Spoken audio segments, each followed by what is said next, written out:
First things first, there are 19,872 confirmed aggregate cases since the beginning of the pandemic of coronavirus in Victoria. That is just 35 new cases since yesterday.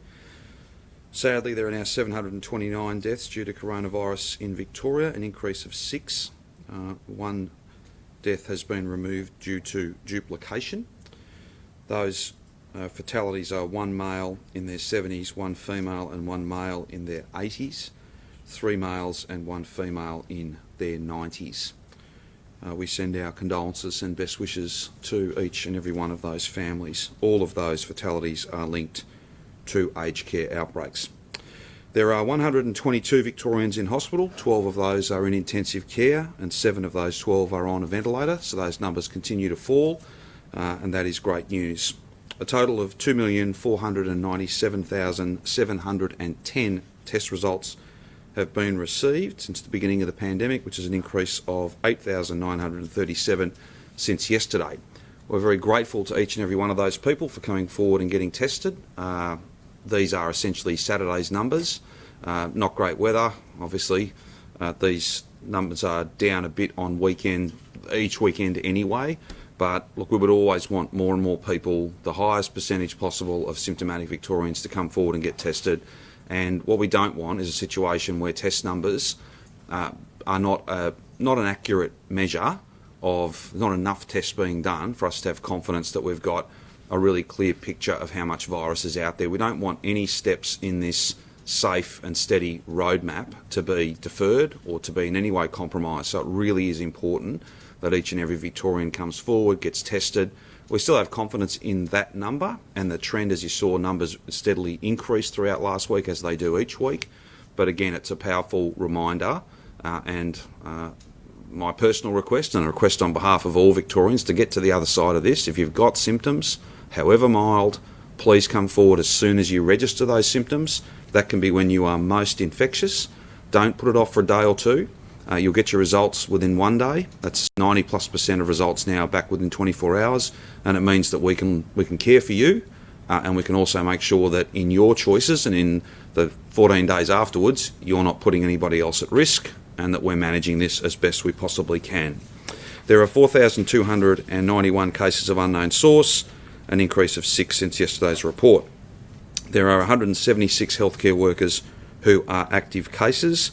We send our best wishes to them. We thank them and, of course, all of their colleagues, those who are unwell, those who have been furloughed, and those who are working so hard in every setting, every hour of every shift. They are true heroes, and we are genuinely grateful to them. There are 1,075 active cases in Victoria. In terms of active cases in the regions, we're now down to 47 active cases in regional local government areas that are under the Stage 3 restrictions. There are no new cases in regional Victoria today. Colac has 23 active cases, Greater Geelong 6 active cases, Greater Bendigo 1 active case, and Ballarat no active cases. So that is a testament to the hard work and the absolute determination of regional Victorians to not only get these numbers low but to keep them low, and we're very grateful to every single person across regional Victoria for the part they are playing. Of course, regional Victoria took a step yesterday, as did metropolitan Melbourne. There's an opportunity for regional Victoria to take yet another step in just a few days' time if these trends continue. The Metro 14-day rolling average to 11 September is 54.4 cases. In regional Victoria, it has for the first time dipped below 4. It is now 3.9. That is a fantastic outcome. That's proof positive that this is not a theoretical exercise, it's a strategy that is working. And to see regional Victoria down to 3.9 cases, that means they are on the cusp of taking that next step. All things being equal, there's just a couple more days we need to get through, but we are very pleased to think that we'll be able to essentially take those big steps, but safe steps, towards opening regional Victoria up. Can I again just remind regional Victorians, the rules have changed. That's a good thing. That's a reflection of low numbers, but the rules still need to be followed. We'll have much more to say in coming days about individual plans for every single workplace. The Victoria Police efforts to make sure that the border between Melbourne and regional Victoria is as hard as it can possibly be, and also some other messaging around testing and some of the maintenance work that will need to be done to keep an accurate picture particularly as regional Victoria opens up, to deal with the inevitable cases, the inevitable outbreaks that will be a feature of many months to come. But having got the numbers low, then we are absolutely confident that we can keep the numbers low. That's where regional Victoria is at, and that is the trend in metropolitan Melbourne as well. Can I just make a couple of comments in relation to these last five weeks or so? We've gone from 725 cases to now we're down into the 30s. That is a mighty effort, and it's something that every Victorian, regardless of whether you're in the regions or in the suburbs or in the centre of Melbourne, everyone's playing their part. Everyone can be proud and pleased to see that the trend is with us. The numbers continue to come down. Particularly if you just spare a moment to think about what's happening in other parts of the world where the trend is most definitely not with them. The trend is working against them, and the trend is making lockdowns for a second, third time in some respects much more likely. There matters for those countries, for those parts of the world, but France with 10,000 cases in a day, Israel just announced no more than 500 metres from your home, so they've had many thousands of cases in recent days. That's a 3-week lockdown. Spain, the United Kingdom, the list goes on, where there are many parts of the world that are coming into winter, which will be a unique challenge, as we have experienced. What's more, their case numbers are at such a high level that they're in exactly the place that we don't want to be in as part of a third wave. We simply must do everything we can to avoid that, and staying the course, doing this in safe and steady steps, is the only way to avoid thousands and thousands of cases. My last look at this earlier this morning, I think France has got more than 2,000 people in hospital, close to 500 people on a machine to help them breathe, and their R0 number is nudging up towards 2. That means every infected person's infecting nearly 2 other people, so it won't be 10,000 cases a day for very long. Of course, no one's pleased about that. It's just it is an opportunity to reflect on the fact that this can get away from you very quickly, and that if you were to open up at a level that was higher than the experts tell us is safe, then you won't be open for very long. You will have driven numbers down, but you'll have no chance of keeping them low. That's what this strategy is. Open up and stay open. Get the numbers low and keep them low.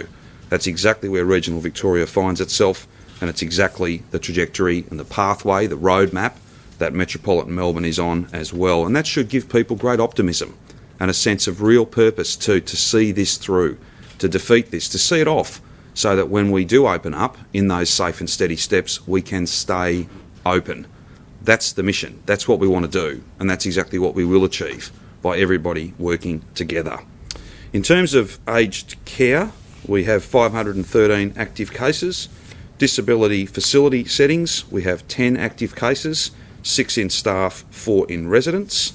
And that's probably about it from me in relation to the usual updates that we provide each day.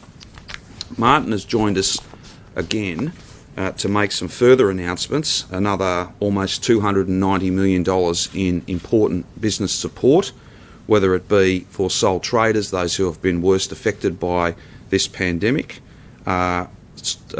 dedicated support for the City of Melbourne in a partnership with the Lord Mayor, and I want to give the Lord Mayor a shout out for the very productive and cooperative way in which we work together.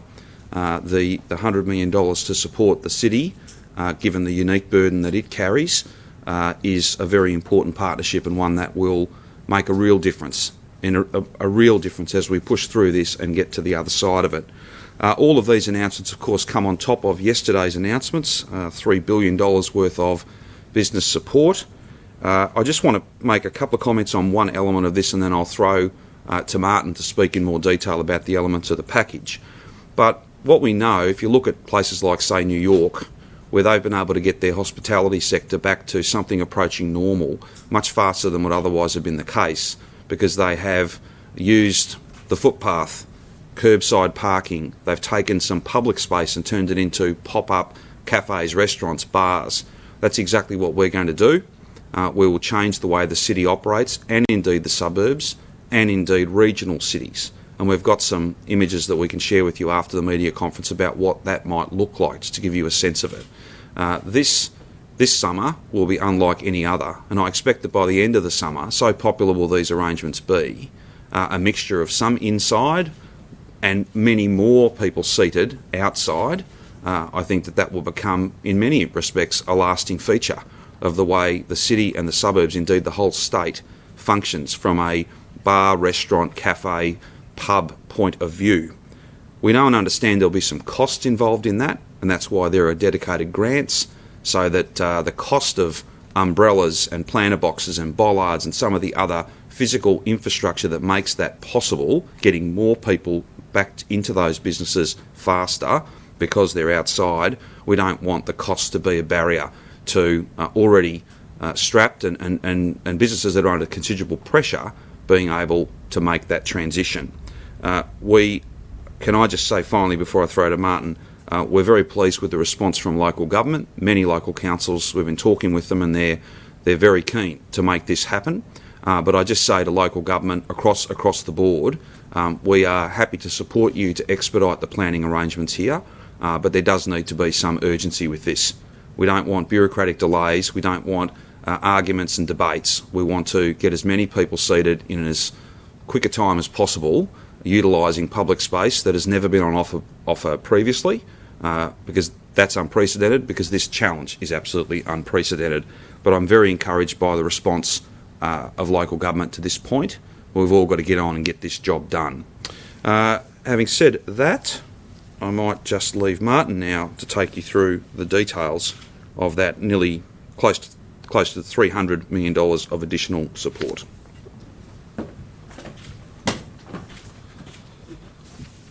Thank you, Premier. Good to be here again, 2 days in a row. It's amazing. Yesterday, we announced our largest ever support for business in Victoria. We're continuing that today with a number of initiatives, as the Premier's indicated.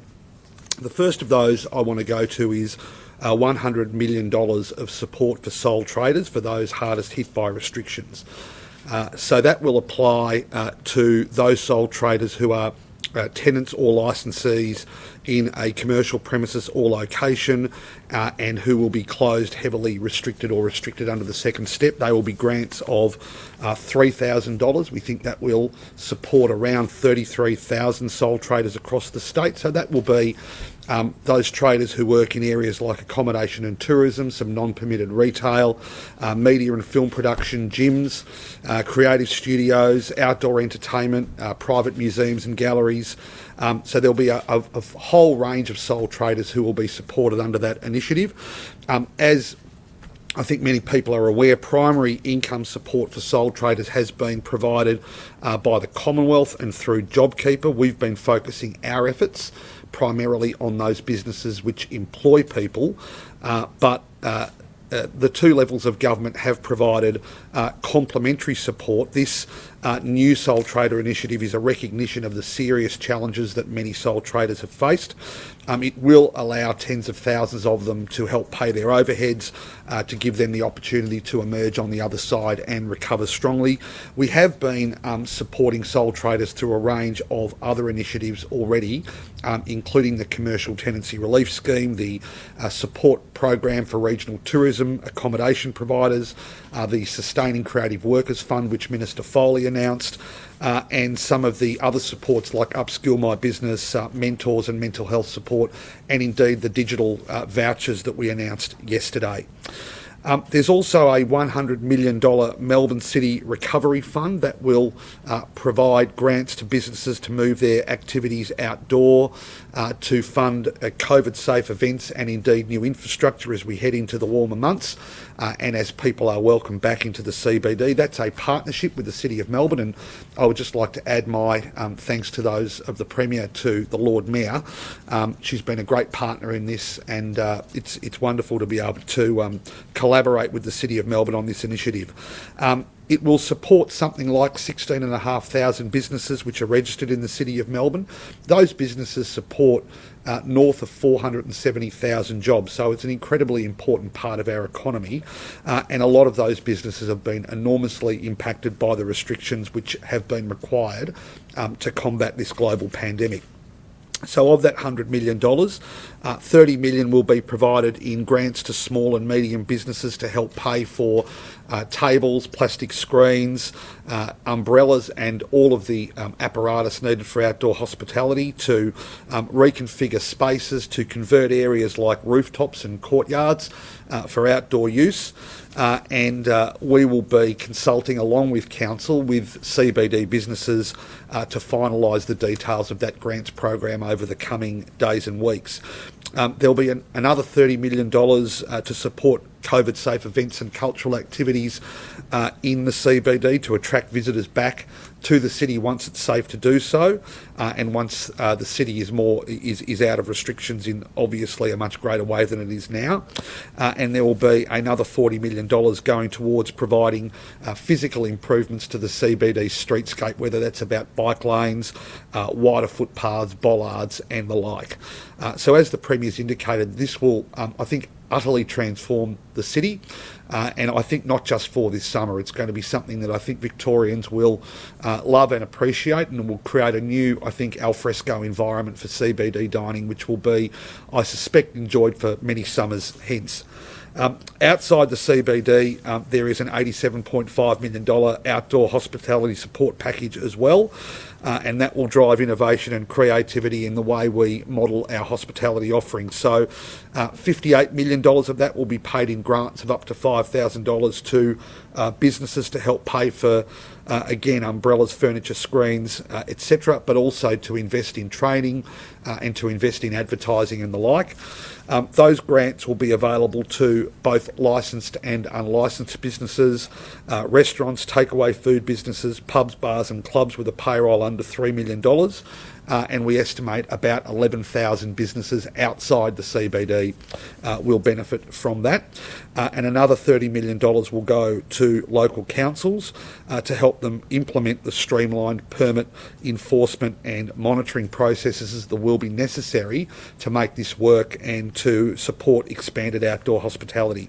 So those grants will be up to $500,000 for metropolitan councils and those councils which cover regional cities, and rural councils will be eligible for grants of up to $250,000. And some of that money can be passed on to businesses in the form of reducing or waiving permit fees, but they can also be invested in infrastructure like streetscaping. So that is some detail of the package. I'm sure there'll be a lot of detail that's sought. We'll be able to provide you with that information either during this briefing if possible, otherwise we'll provide it to you afterwards. And with those words I will hand you back to the Premier.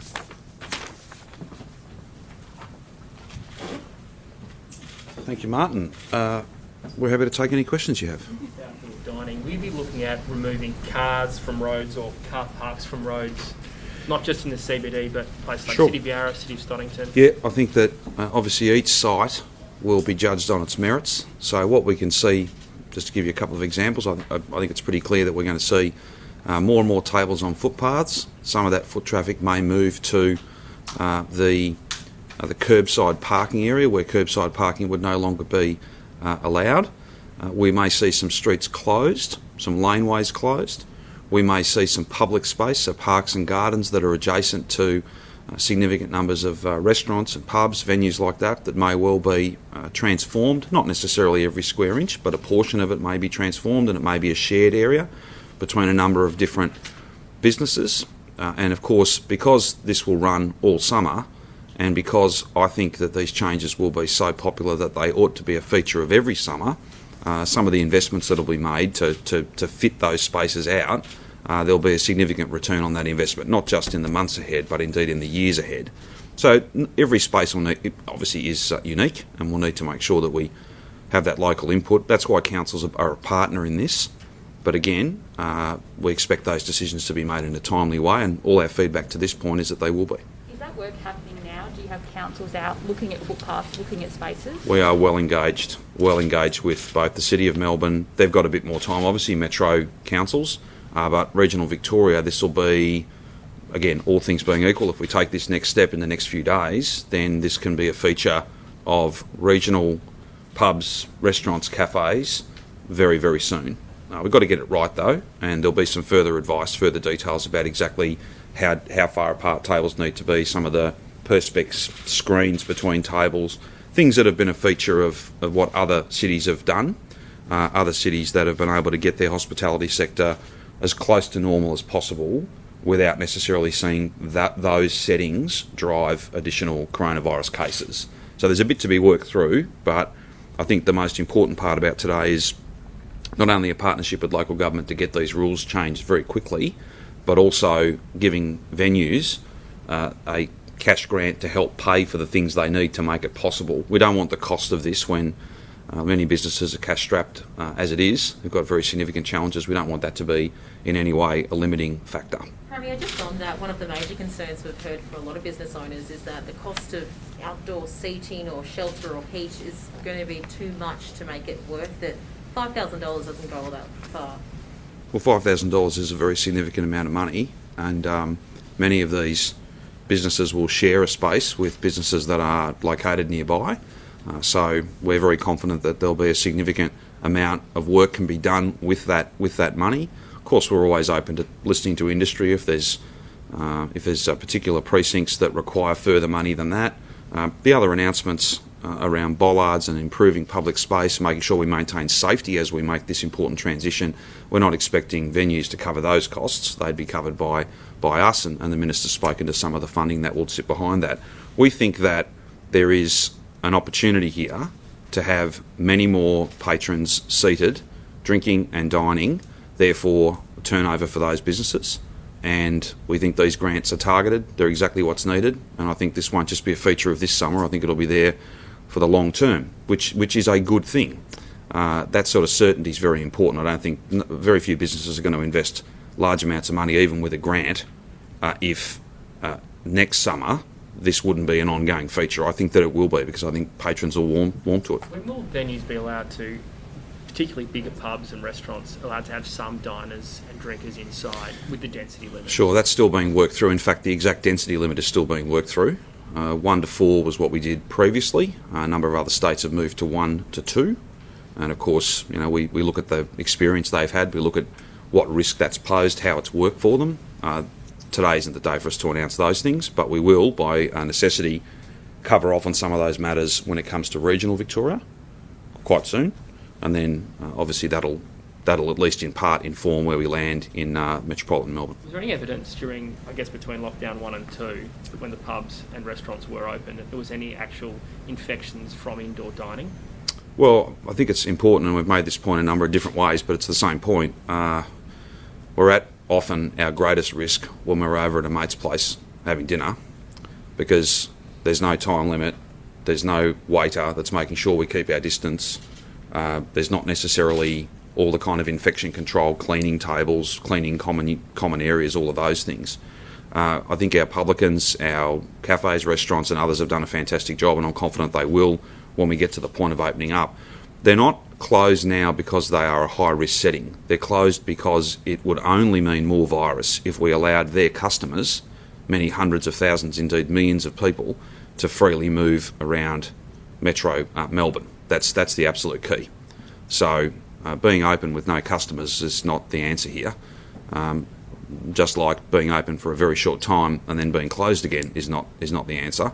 We appreciate how challenging it is, but this is just one way in which I think we can get many more people seated, get turnover back into these businesses, and help them find that COVID normal, when I think outside will still be a bigger feature, but at that point it'll be safe to have larger numbers of people inside. Premier, you've mentioned perspex screens a number of times when discussing outdoor dining.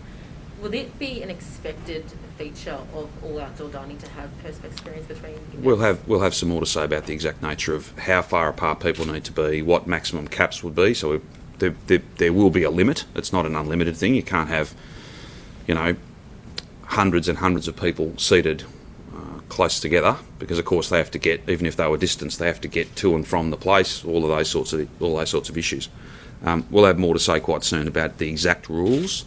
And there'll be, now that this announcement's been made, and there's been lots of discussions, and whilst I know many publicans, many restaurateurs would want everyone back inside, they'd like that to happen as soon as possible. It's not safe to do that. This is safe. This can be made safe, and therefore it is, I think, a really significant a really significant part of them opening up again. The exact details, we'll have more to say, and that'll be informed by talking to them as well about what's feasible, what's practical.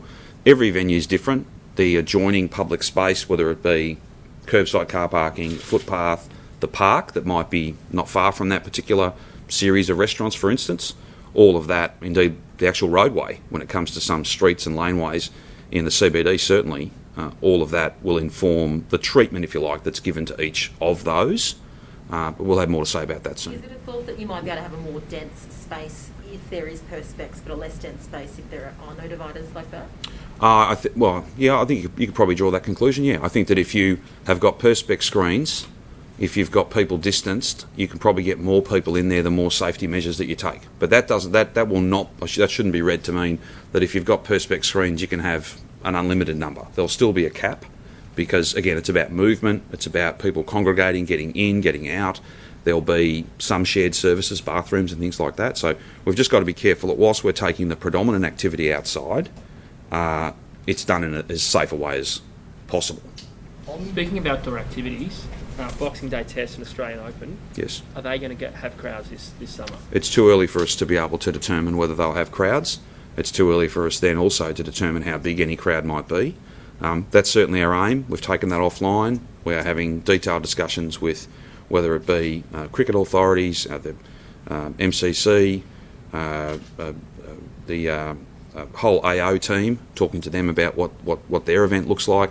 And there are lots of other events that are not quite as famous as that maybe, but there's lots of other events that would normally occur over summer, and we just have to work through each of those event by event, venue by venue, and so that isn't finished yet. And the other point is that it's really hard for us to predict where virus numbers will be.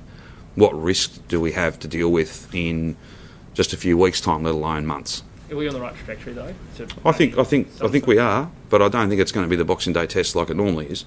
Nor do I think the Australian Open will be exactly the same as it is. And don't read any more into that than, for instance, teams coming from overseas, players coming from overseas, coaches, officials, they're all going to have to quarantine. It's not going to be an ordinary summer from that point of view, but we'll get as many people as we can get there, provided it's safe. That's the most important thing. We don't want one event, as important as those events are economically and also for a sense of normality for people. The Australian Open Tennis is a big feature of every summer. It's a really big event for us. But we don't want one event to necessarily set us back and cause us a problem. Is there a risk we could lose those events? I don't think so. I think we're in very productive discussions with both the Australian Open and also the Boxing Day Test, all the people involved there. And would it be viable for them to go ahead, particularly the tennis, without crowds, for example? Well, that wouldn't be their preferred outcome. Well, it's not my preferred outcome either. I think we just have to wait, and it's frustrating because we can't necessarily give you a definitive answer. But I'm not telling you any different to what Craig Tiley's been told or what people down at the G have been told. We will work through all these issues, and if we could give people a definitive answer today, then we would. But same applies for Melbourne Club, Cox Plate, all manner of spring racing, if you like. There's a whole range of different events. The good thing about the two that Rich mentioned is they're a bit further away.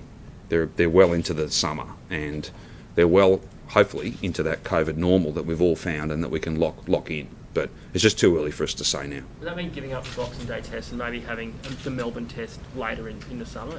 No, I don't think so. We're in very productive discussions with the cricket people about that. We want the event here. It's where it's best played. We just have to work out what a safe crowd would be, and it's just too hard for us to say now what that number is and what the nature of that would be. There'll come a time when we'll be able to have more to say about that. Is the Boxing Day Test the same as the AFL Grand Final? And Victoria has a kind of contract with it, or? I'm going to let the Minister for the Boxing Day Test tell you about that. We have an agreement with Cricket Australia. The MCG has an agreement with Cricket Australia for it to be played at the MCG this year. We are working with Cricket Australia on a longer-term deal.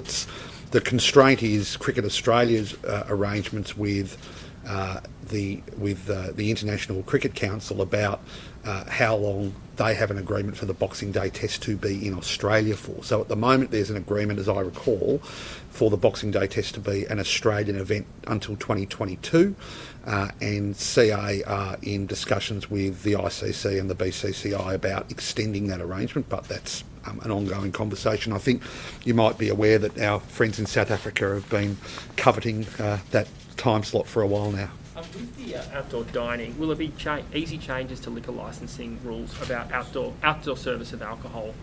That's our objective, yes.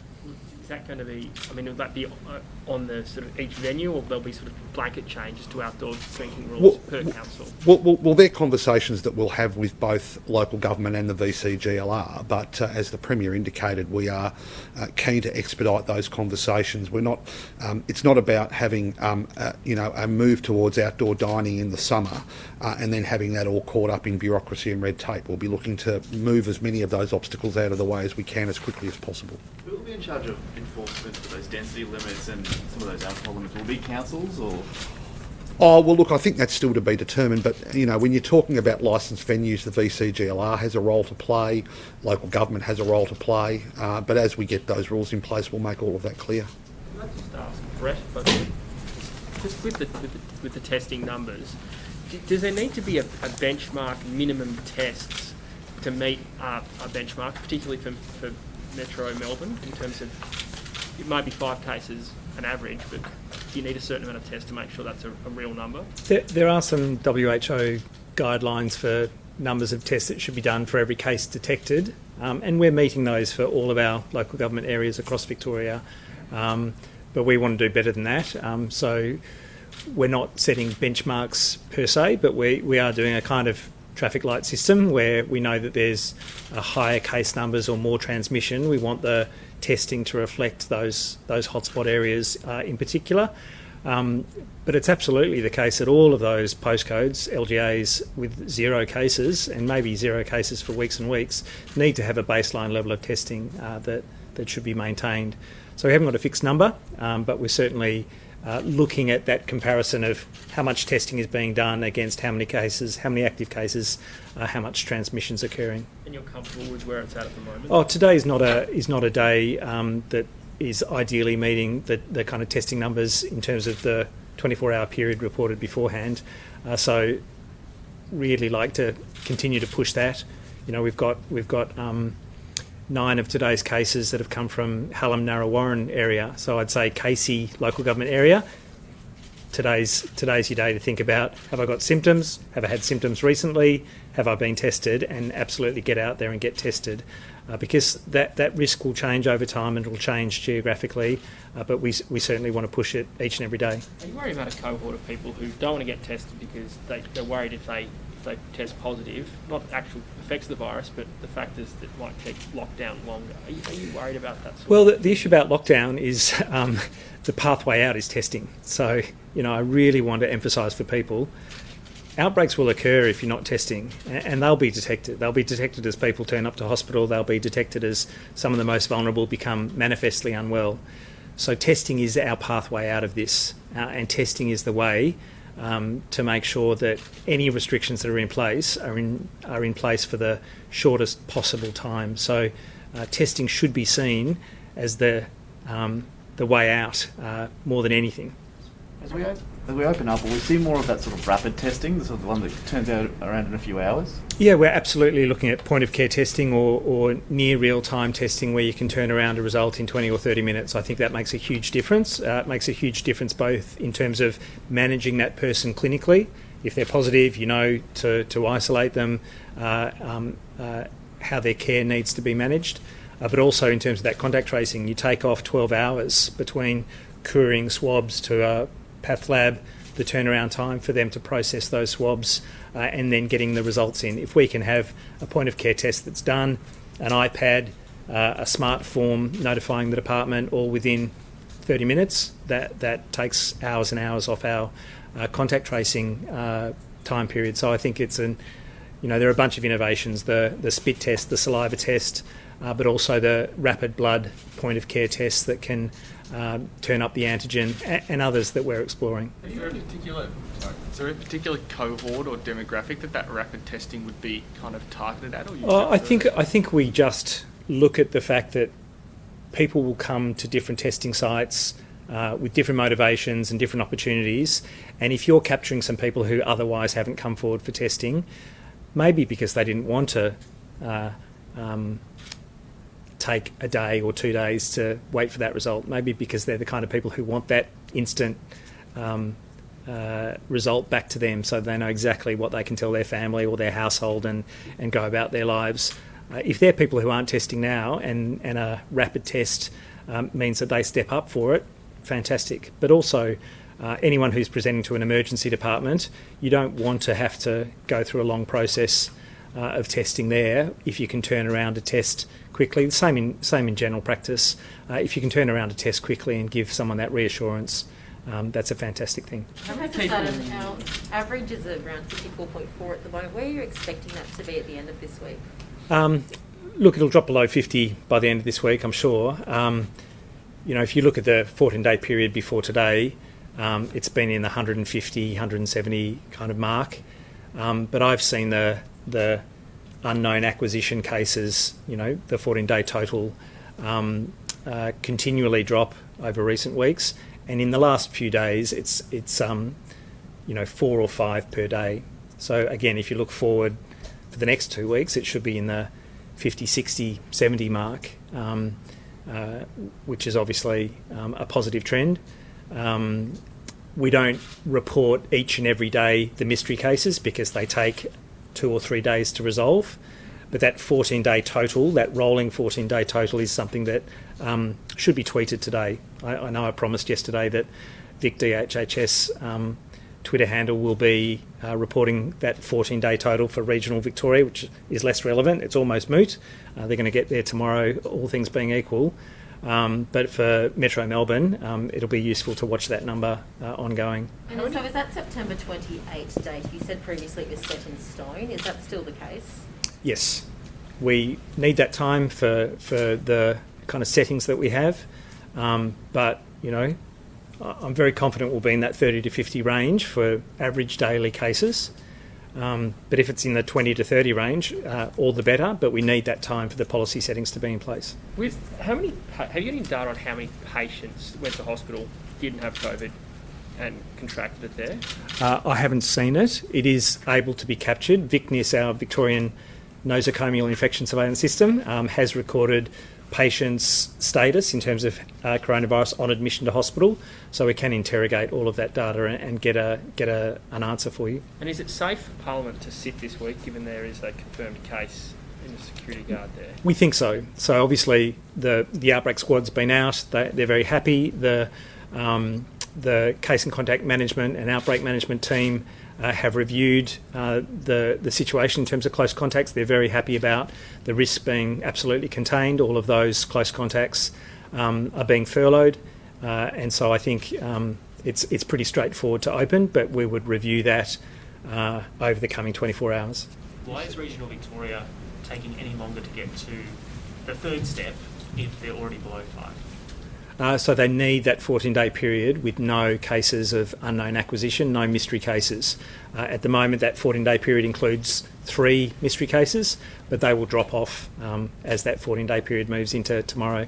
And just with the day one of bubble buddies for people living on their own, what's the rules, just to clarify the rules on masks for people meeting in their own homes, just one-on-one? Yeah, look, my policy team recommended masks to be mandatory. Cabinet accepted that. I accept that.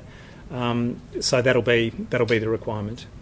You said before with the September 28 date that it's necessary with the settings we have now. Can you just kind of explain what that means? And is part of the logic on that kind of, considering we've got these tough restrictions in, just keep them in and try and quash it as much as we can? Yeah, there's certainly, as the Premier talks to the issues internationally, and of course it's not entirely comparable. 500 million people in a continent with free movement between 35 countries is a different kettle of fish. But in Australia, with really restricted international travel, we do have this opportunity to get down to such low numbers that they are sustainable for months and months and months.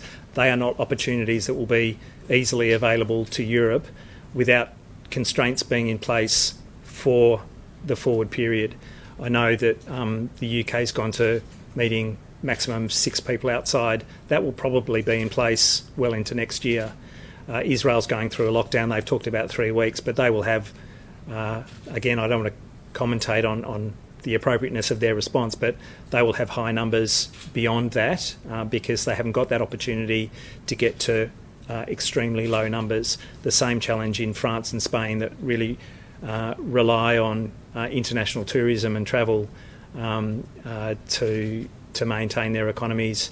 We've got an opportunity to get down to extremely low levels, and now is the time to keep those constraints in place for the freedoms that we get, not just saving lives, which is obviously our key objective here, and avoiding hospitalisation and all of the consequences that we know that coronavirus has, and some are yet to be fully understood, but multi-system illness affecting kidneys and lungs and the nervous system and the heart, including of healthy people. You know, recent evidence of athletes who are getting MRIs that show that they get inflammation of their heart that might be a long-term disability or a long-term effect on their cardiovascular performance. For all of those reasons, we want numbers low, but there is absolutely a view that the hard bit now is really significant opening up and greater freedoms in the long term, which will not be available to Europe or North America in the same way, because they will have the challenge of hundreds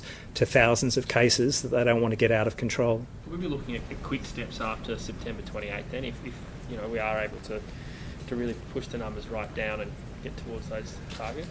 We will follow it every day, every week. So those assessments will be made at each point in time. But from what we have tried to model and what we have understood from how things have gone elsewhere and internationally, we need to get to the kind of indicative levels that have been laid out. But we'll look, as I've said, we'll look at what those cases are, where they're occurring, why they're occurring, and how we can be really surgical, if we can, about the interventions that are required. And if they're particularly focused geographically, or they're particularly focused on a setting or a cohort of people, that means that we can make some other changes for other settings, we'll do that. But they're the kind of indicative dates that I think will apply. Can I ask about Hallam and Narre Warren? That Casey area has been a sticking point throughout this. Now that the cases are lower, have you been able to work out what's happening out there, why it's... There's certainly some community transmission. We haven't linked all of the households definitively, but they might be linked by a workplace that hasn't been identified. They might be linked by going to a single setting that hasn't been identified. So it is a call out to everyone in that local government area, and those suburbs in particular, to come forward for testing, because there will be other cases out there that we need to identify, and testing, as I say, is the opportunity to snuff this out. And in 2 weeks' time, I'll be standing up here saying Hallam has 0 new cases, or KCLGA has totally turned the corner. Is there a demographic or community trend in those cases out in the south? Yeah, there is. These are multicultural community members. It's not different to how it's been for our second wave in large part. And again, this is linked to the high-risk workplaces in lots of ways. So it's a community that are a priority for engagement. They're a priority for testing for us. They do the right thing, but they have some vulnerabilities in terms of where they're needing to work and how they're needing to work. Is that engagement not getting through? No, I think it's getting through very well. I've made an offer to personally speak to that community, having been to Afghanistan a couple of times over the years. I want to be able to, reflect on my cultural experiences and the fact that I know that, there are universal motivations that every family has to do the right thing to protect their own families and the wider community. That's absolutely the case here. I know they're motivated to get on top of this as much as anyone. Are you worried that rules are being ignored out there? No, I don't think so. I think there are genuinely, structural issues about workforce that make transmission more likely. Public transport's going to work as we open up? Will there be additional measures we have to put in place on top of what we're doing already? Yeah, a lot of it's been talked through already. It was talked through in the first wave. We'll revisit that as return to public transport happens, but we know that there'll be a longer term kind of policy objective to have people who can work from home continue to work from home. So I don't think the pressures on public transport will be what they have been historically in normal times. But we'll revisit them in terms of the cleaning and the signage and the awareness raising that public transport passengers will need to have, and some of the other scheduling arrangements that might be pertinent there. There's been some restrictions that are eased today, playgrounds opening, you get an extra hour to exercise. Based on the first wave or based on the evidence you have now, is there a risk that people kind of get a bit excited and take it too far? And if so, how do you mitigate that risk? They're baby steps. You know, we all recognise that it's not an absolute sea change in terms of what's opening up. But I think that's what we're trying to manage here. We're managing expectations. We're being really clear that outdoor activities are the lower risk activities, and that these small steps are the ones that will continue to keep us safe and keep us on a steady pathway. I know how keen everyone is to get to a different place, but you only need small numbers. I don't want anyone looking at the daily numbers by postcode and saying, oh, there are no cases in my postcode, you know, what's the issue here? I'm sure someone in Wuhan in January said, you know, we've only got 100 cases, why is this city being locked down? We can't have short-term memories on this. It starts with small numbers, it explodes, and then the place that was not infected, becomes a place that's absolutely overrun with cases. So we have to consider Victoria as a whole, and we have to all do the right thing, no matter what it looks like locally for us. Question for either the Premier or the Minister.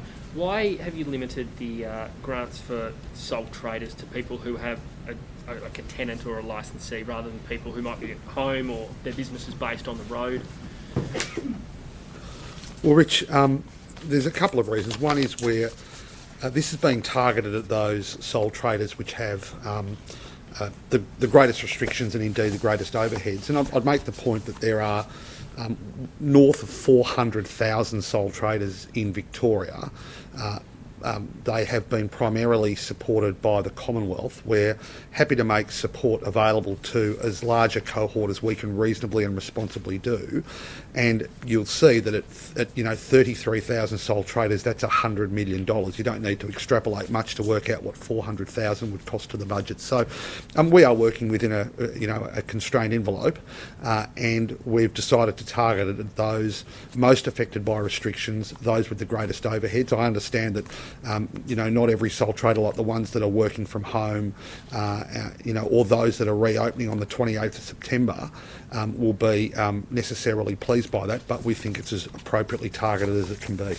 I'm not sure if he's best placed to answer this question, but a question on behalf of the beauty industry.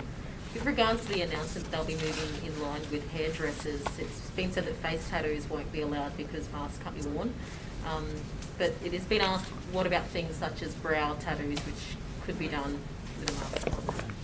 Whoever would like to take that. This will join the list of subject matter that I've become relatively expert in with no reasonable expectation pre-pandemic that I would. If you can wear a mask while the procedure's being done for the duration of the procedure, then you can have that procedure. Obviously, there are some procedures where that would not be possible, and therefore, given the risk, that aerosol risk, it's not appropriate that part of those businesses, those particular products that you might purchase, those services, they will not be allowed to have it. Just on regional Victoria, Professor Sutton was saying just then that tomorrow marks when those mystery cases would go. Is there a particular day that you're looking at taking that next step for regional Victorians? Is it going to be? We'll be here Wednesday? tomorrow, and hopefully we've had no mystery cases in the data I report tomorrow, and hopefully we can have more to say. But I think it is important, and look, I no doubt there'll be some criticism that, we haven't been given any notice. Well, this is the nature of these things. There will be, because you've got to hit the target before you can make the decision. There won't be a lot of notice, but I think that's preferable than making people wait for another week or so. So hopefully we can have some very, very good news for regional Victoria tomorrow, but that is subject to the numbers that come in today. The key point here is that that is the best demonstration because it's live, it's real, it's actually happening. It's not a theoretical exercise, it's not a model, it's actually occurring. Got the numbers low, kept the numbers low, and now we can open up. That should be a great boost for everybody, not just in regional Victoria, but in metropolitan Melbourne, looking and thinking, can we achieve this? Absolutely we can, and we will. The frustrating part about this is that, back to Rich's question, I think we will hit the 30 to 50 number, and we might even get there ahead of time. But you only know what you know with this virus. And the latent element of it, the fact that what I do today, I won't see the impact for at least 10 days, maybe 14 days, that's where the passage of time, as painful as it is, it becomes your friend in terms of having certainty about what's happening out there. Because not every symptomatic person gets tested. Not every case, despite the work of our coronavirus detectives, even though we're meeting and exceeding national benchmarks, not every case can be tracked back to its source. There are those mysteries. And whenever there's a mystery case, there's at least one other person who gave it to them. And on average, that person will have 2 or 3 close contacts. So I think you get the point. There'll be things out there that we don't know about. And that's why it's not just numbers. There's either things you do know. It's also about the passage of time to make sure that there's not something that you're missing, and that when you make your judgment off data that can never be a complete data set, because not everyone gets tested, the passage of time helps you to get a better sense that that's an accurate reflection. I know you were talking at the end of last week about a case in Echuca that you weren't sure about where it was a false positive. I was very pleased to learn only a short time after I stood down from the podium. Not hours, but it was very, very good news. Another $290 million today in assistance. How is Victoria going to pay for all of this? Well, as the Reserve Bank Governor has indicated to us, as Stephen Kennedy, the head of the Federal Treasury, has indicated to us, that now's the time to invest. And you've got to use the strength of our budget. And I had this conversation with the PM at some length recently, where it was acknowledged that our budget was in a very strong position coming into this. You've got to use every lever that you've got access to. So now's the time to borrow, now's the time to invest, because of course if you don't get growth in the economy again, if you don't get that economic recovery, which can only happen after you've dealt with the health issue, then there's no prospect of paying that money back, there's no prospect of getting back to something like a normal budget, where you've got revenues at pretty much normal levels, you've got growth in the economy, employment opportunities, profits, all of those things. So now's the time to use the state budget to protect household budgets. Now's the time to use the state budget and our balance sheet and the fact that borrowing costs, carrying costs of capital are lower than they have perhaps ever been. Just as the Governor tells us, just as the Federal Treasury tells us, just as I think, not to put words in his mouth, but I think the Prime Minister's been pretty clear that he wants states to do their share of the heavy lifting, and that's exactly what we're doing. Now, how that all tallies up, that'll all be brought to book and brought to account when the budget's delivered. How does that sort of fit in with the states going to do the heavy lifting when the Prime Minister said? Our share of the heavy lifting. Have you spoken to him about more specific support for Victoria? Well, he issued a statement yesterday, and then they've made a decision that there won't be a change to the JobKeeper or JobSeeker arrangements. That's entirely a matter for them. I've raised a separate issue with him, and that is the tax status of all of these hardship payments. I think it's wrong for hardship payments to be the subject of tax at a Commonwealth level. We've certainly made, and I got a very good hearing, can I say, and I think the Prime Minister with his Budget Committee colleagues, they'll look at that issue, and of course that wouldn't just apply in Victoria, that would apply across the board. And it wouldn't just be these round of payments we announced yesterday, but other payments that have been made throughout the whole global pandemic. We've made arrangements to not take, we've altered arrangements around payroll tax for JobKeeper, work cover premiums for JobKeeper. We think this is the kind of other side of that coin, and if that can be even of small benefit to businesses, then every bit helps. The federal government have got a budget coming up, and I'm confident that that'll have a whole range of measures, whether it be projects or many other things that they might do. They understand the reality that we all face, not just in Melbourne and Victoria, but indeed right across the country. Melburnians with a second property, either in country Victoria or by the coast in bushfire areas, will they be able to go and do some bushfire preparedness maintenance ahead of the summer season? They will, but it'll be closely aligned to what we normally do, Bushfire Action Week, so that preparedness is not for some weeks normally, and we'll try and keep that as close to the normal timing as possible, and that does fit quite it fits better into our restriction and our roadmap than if they were to go and do that work now. The other point too is that the forward outlook, the Bureau tell us that there are substantial spring rains that are forecast, and in fact the risk of flooding in some places. So going and doing a heap of mowing now, only to then have very significant rain events, might not necessarily be the best thing to do. You'd have to go back and do it again. As soon as we're in a position to update people, we will, but that's still some way off. That's not till October normally. And we'll have a fire season launch as we do every year. But I just, in a similar forum to this, but with regional media last week, I did make the point that everyone in regional Victoria can rest assured that a big team of people are doing all the normal work to be ready for what we always assume, planning for the worst, that it'll be another long, hot, dry and dangerous summer. So ordering the retardant, ordering the choppers and the fixed-wing aircraft, all of those things, that continues apace. You mentioned that there was going to be added security or beefed up hard line between Metro and Regional. What does Yes. it actually look like? Are there extra resources or more police? I'll have more to say about that very soon. We need to make sure that only people who have got a lawful reason to go into regional Victoria, and indeed an urgent reason to come from regional Victoria into Metro Melbourne, are doing that. Because, of course, if we have too many people doing that don't really need to, then there's every risk that you transport the virus from metropolitan Melbourne into regional communities where there is little or no virus. We don't want that.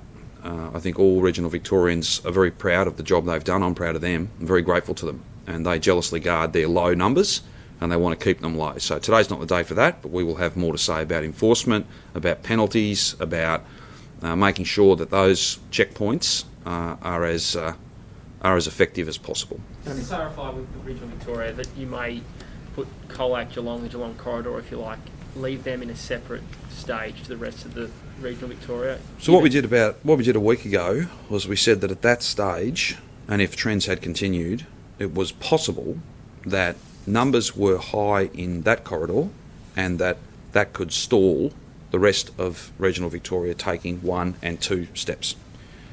Pleasingly, we've got those numbers right down, and at this stage they do not pose, as you can see, from having an average of 3.9, those case numbers don't hold up the rest of regional Victoria going to that next stage. The other point to make here is that the public health response, particularly with the Colac outbreak, to pull that up as quickly as we did, the public health response in the Latrobe Valley, a little bit earlier, but roughly in this time period, to be able to, we had that person who travelled down there and visited many different places. We were able to get on top of that really quickly too. So that should be a comfort to people as well. Premier, for businesses who have seen yesterday's announcement, have seen today's announcement, and still think it doesn't go far enough to keep them afloat, can they be expecting any more relief to be announced in coming weeks? Well, look, I understand that whenever you announce a package of assistance, regardless of how many zeros are behind each grant, there'll be people who don't think that's enough. That's perfectly healthy. We consulted with business. Consultation and getting exactly the answer you want is not the same thing, but we've listened and we've, I think, struck the right balance. We have a budget later in the year.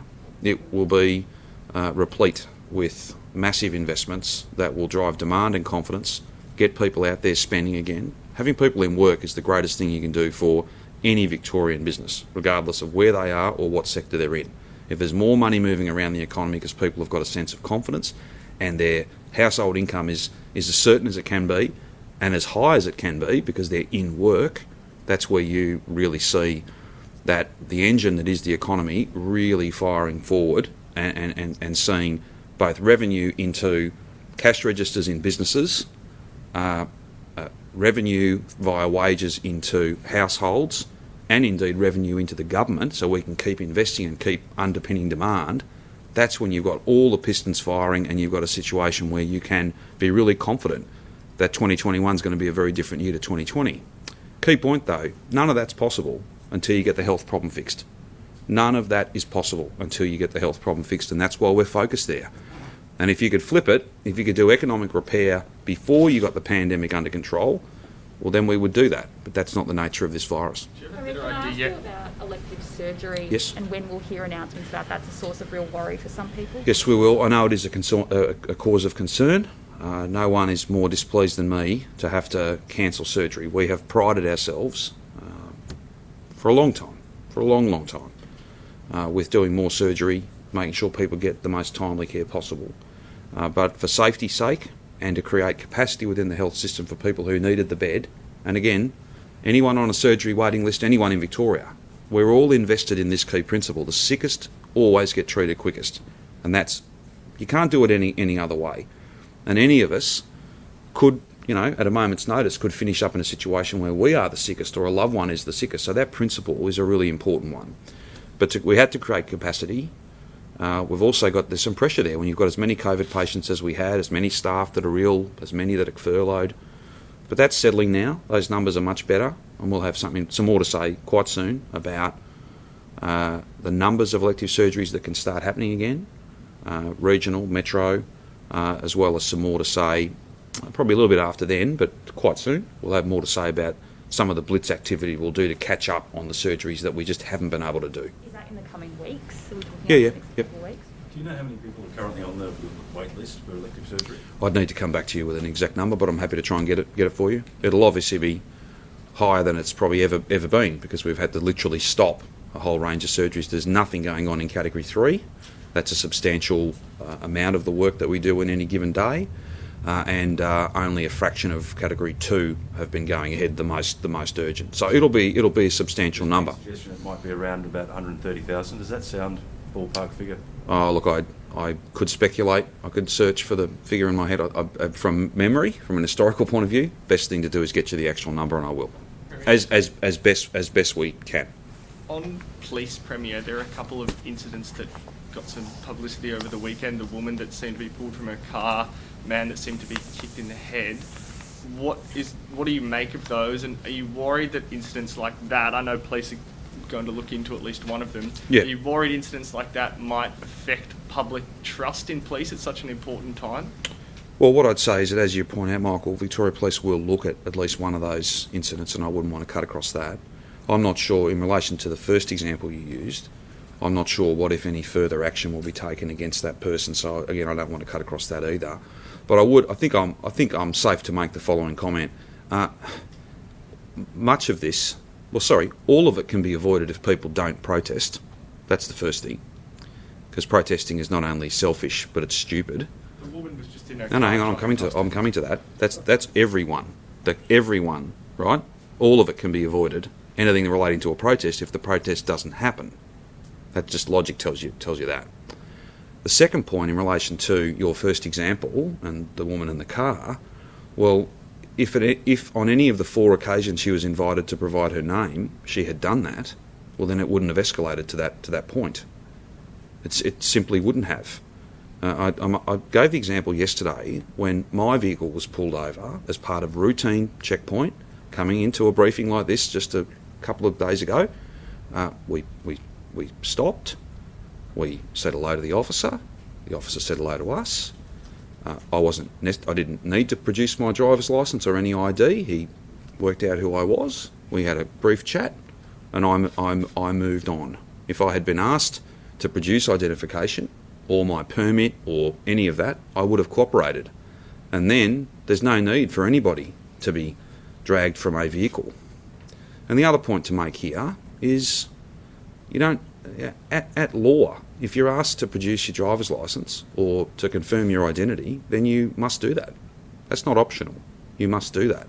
No matter what stuff you've read on the web about your, some international covenant or whatever nonsense that you've seen on the web, if the police ask you who you are, where do you live, what are you doing, then we've got a state of disaster on here. People are dying. These are pretty high stakes. And no one gets to make the choice that their rights, as they interpret them, are more important than public safety. They aren't. Let's all get to the other side of this. And one of the ways we'll do that is not wasting police time and not being out there protesting. That second video, though, that people get quite scared when they see stuff like that. What can you say to... Again, I'm not. That's a matter that I think police have indicated they're looking at that matter, and I wouldn't want to cut across that. That's appropriate for them to do that. They may be able to give you a more detailed answer than that, but I'm not briefed on the specifics of that matter. Premier, just a question from Canberra. How do you feel knowing that your name was on that list of 2.4 million names that was leaked by the Chinese government or their information gathering? That doesn't bother you at all? I'm sure there are many people in public life that are on different lists. I haven't given it a great deal of thought. If people in Canberra have got time to be giving that great deal of thought, well then I'm very pleased for them, but I don't. I don't. Could I ask Professor Sutton? You certainly can. We heard last week, Brett, about the government wants to set up these local contact tracing hubs. Do you have any updates on when that might actually happen, where there'll be any more details on them? It's certainly being explored now. So we are looking at how to establish a steering committee and some appropriate governance. It's not something we should rush into. I'm absolutely an advocate for those who are locally engaged with their communities being a really central part of how we go about providing the support to clinical care for people who are being looked after at home, as well as all of the other needs that they might have as they isolate or quarantine, but also the role, especially of primary care, especially of GPs, in contact tracing and in the clinical support of people. There are obviously community health centres and hospitals that can play a role there as well for some of the more difficult clinical decision making and for some of the more nuanced contact tracing. It's not a matter to rush. We're in a place now where our contact tracing is as slick as it's ever been, and the transition needs to be sustainable. It needs to be well planned and well thought through, but it's already underway. And so that engagement with primary healthcare networks and the hospitals and primary care is underway, but we need to do it in an appropriately stepwise manner. GPs have said as well that kind of frustrated with delays. People that they know, they've kind of done a bit of contact tracing themselves. What do you think of that kind of decentralising it and them taking the responsibility? Yeah, I think to the extent that they can be empowered to follow up those patients that they know very well, those patients and their families and their circumstances, that's a strength. But part of the challenge has been people have been tested without nominating a GP. People have been tested and only their phone number has been captured. We're certainly moving to make sure that to the fullest extent that we can, we're capturing the GP name and details at the point of testing. And for people who don't have a GP, that we make sure that we can make those connections and get that liaison happening at the earliest possible time. I don't know whether it'd be one for you or one for the Premier, but after the delegation that went to New South Wales, what are kind of the key practical points you've got out of that, and what's the next step in potentially making changes? I haven't seen the detailed report. It's still being drafted. I think the bottom line is there are bits and pieces on both sides from both jurisdictions in terms of what can be reflected upon. There were some gaps that New South Wales knew that they had that we share. We're both working on them. There were some things that we should both reflect on and try and improve.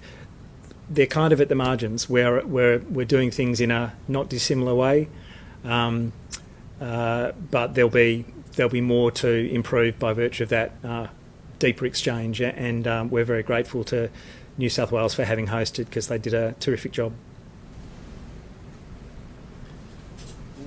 Very good. Thank you. That's all. We'll see you tomorrow. Thanks very much.